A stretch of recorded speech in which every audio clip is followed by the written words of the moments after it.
New year సందడి మధ్య cyber నేరస్తులు అమాయకులపై వలవేస్తున్నారు. వాట్సాప్ లో హ్యాపీ న్యూ ఇయర్ 2026 అంటూ వచ్చే గ్రీటింగ్ మెసేజ్లే ఇప్పుడు కొత్త మోసానికి ఆయుధంగా మారాయి. తెలిసిన కాంటాక్ట్ పేరు కనిపించడంతో నమ్మి క్లిక్ చేస్తే బ్యాంక్ ఖాతాలోని డబ్బు క్షణాల్లో మాయమవుతుంది. సైబర్ పోలీసుల సమాచారం ప్రకారం గ్రీటింగ్ కార్డ్ పేరుతో వచ్చే లింక్ లేదా ఏపీకే ఫైల్ పై క్లిక్ చేస్తే ఫోన్లో మాల్వేర్ ఇన్స్టాల్ అవుతుంది. దీంతో నేరస్తులకు ఫోన్పై పూర్తి స్థాయి రిమోట్ యాక్సెస్ లభిస్తుంది.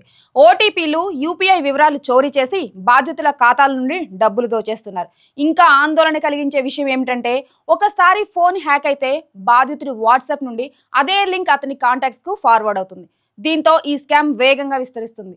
పండుగలు, ప్రత్యేక రోజులను టార్గెట్ చేస్తూ ఇలాంటి మోసాలు పెరుగుతున్నాయని సైబర్ పోలీసులు హెచ్చరిస్తున్నారు. అపరిచిత లింక్స్, ఏపీకే ఫైల్స్ క్లిక్ చేయవద్దని, ప్లేస్టోర్ తప్ప ఇతరత్ర యాప్లను డౌన్లోడ్ చేయొద్దని సూచించారు. ఏదైనా అనుమానం వచ్చినా లేదా డబ్బు మోసపోయినట్లయితే వెంటనే 1930 సైబర్ హెల్ప్ లైన్ను సంప్రదించాలని పోలీసులు సూచిస్తున్నారు. న్యూ ఇయర్ను సంతోషంగా మొదలు పెట్టాలంటే లింక్ కాదు, జాగ్రత్తే నిజమైన గ్రీటింగ్ కార్డ్ అని అధికారులు స్పష్టం చేస్తున్నారు.